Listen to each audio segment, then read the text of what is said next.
fait qu'il prétend être rentré en contact avec les visiteurs extraterrestres. Le 28 janvier 1975, il eut sa première apparition dans la campagne suisse de Hinwell. D'après Billy, il entendit un vrombissement dans le ciel. Il leva la tête et vit un engin en forme de disque argenté qui descendait dans sa direction. Il put prendre quelques clichés avec son appareil. Un mois plus tard, le 8 mars 1975, Billy photographia ce vaisseau se déplaçant le long des arbres. C'est l'une des premières photos d'OVNI qui ait été analysée par agrandissement optique informatique. Un laboratoire indépendant confirma que les clichés n'avaient pas été truqués et devaient être tenus pour authentiques. Le 29 mars 1976 avait lieu l'apparition d'un nouveau disque. Meyer devait plus tard en parler comme d'une variante dotée d'une sorte de proue. Peu après, Billy put recueillir au cours de l'une de ses rencontres des échantillons de métal. Ces photos d'échantillons métalliques prises à l'aide d'un microscope électronique faisaient partie d'un ensemble de tests réalisés aux États-Unis.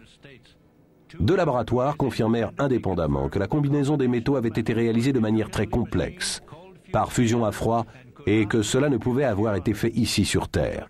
Peu après le début des rencontres de Billy, ce dernier s'équipa de sa caméra 8 mm et filma plusieurs scènes étonnantes d'un engin en vol stationnaire. Peut-être que l'élément le plus frappant de l'affaire Meyer est cet extrait de film où l'on voit un disque métallique stationné au-dessus d'une route en contrebas. Sur cette séquence prise à la lumière du jour, nous pouvons clairement observer le gracieux déplacement du disque métallique, tandis que deux voitures différentes roulent juste au-dessus de lui. Cependant, malgré les efforts de Meyer et les preuves matérielles convaincantes, les sceptiques affirmèrent que photos et films étaient trop beaux pour être vrais. Le 4 avril 1978, les contacts cessèrent. Billy déclara avoir assisté à un total de 105 apparitions au cours des 3 années écoulées. Comme nous venons de le voir, il est possible pour un individu de vivre plusieurs rencontres extraterrestres. Mais lorsqu'une ville ou tout un pays voit régulièrement des engins extraterrestres, on parle alors d'observation de masse. En 1991, Mexico City et les villes environnantes connurent la plus vaste observation de masse de notre époque. Ce phénomène extraordinaire continue encore de nos jours. Sans aucun avertissement, ils apparaissent.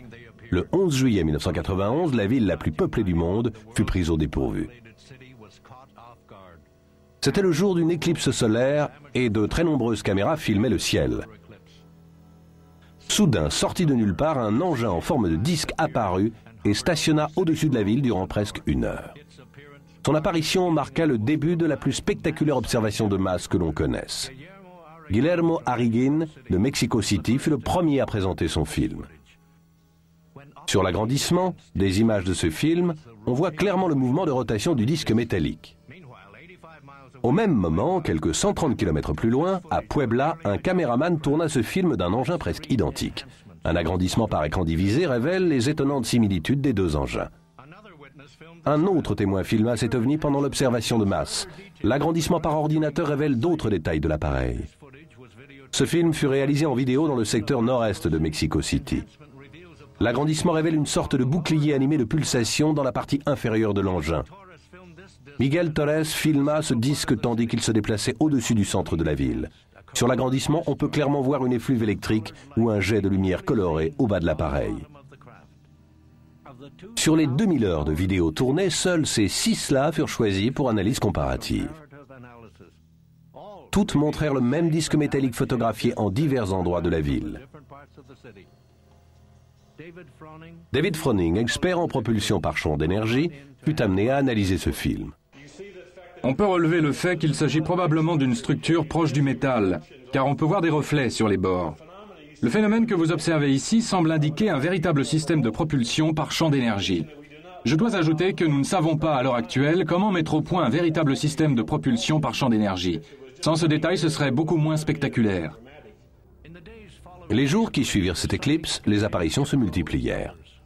Cet objet lumineux fut filmé alors qu'il traversait le ciel au-dessus de la ville. Des agrandissements montrèrent l'engin alors qu'il file à grande vitesse. Cet ovni fut filmé depuis le balcon d'un appartement de la ville. Le photographe le filma alors qu'il manœuvrait autour d'un bâtiment industriel avant de disparaître hors de vue. Alors qu'elle filmait cette publicité pour une voiture, cette équipe de télévision fut surprise d'enregistrer sur la pellicule un engin lumineux passant à toute allure dans le ciel. Cette rare formation d'ovni fut filmée au-dessus d'Atlisco. De semblables formations d'engins furent filmées en Floride et en Belgique. Des comparaisons par écran divisé révèlent les ressemblances. Le public réclama des explications officielles, ce qui contraignit le gouvernement à se prononcer sur les observations de masse. Lors de l'unique conférence de presse tenue sur le sujet, le maire d'Atlisco demanda à ses concitoyens de garder le calme du fait qu'on n'avait pas signalé de blessures ou de dégâts engendrés par un engin extraterrestre. Lors de l'un des instants les plus spectaculaires, ce vidéo-amateur réussit à filmer un disque métallique traversant les nuages, puis s'arrêtant dans l'espace avant de rebrousser chemin. Aucun avion conventionnel ne peut voler de la sorte. Les ovnis furent même présents lors de la célébration du jour de l'indépendance. Une parade militaire et un grand ballet aérien commémoraient l'occasion. Alors que les jets passaient en l'air, un disque métallique apparut brusquement. Lorsque les jets tentèrent d'intercepter l'engin, celui-ci accéléra, les abandonnant dans son sillage.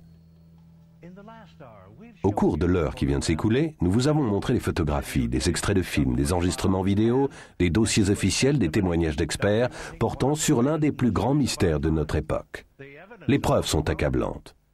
Des œuvres de l'Antiquité aux observations d'aujourd'hui, l'évidence s'affiche. Mais maintenant, vous êtes les seuls à pouvoir trancher la question. Sommes-nous vraiment seuls ?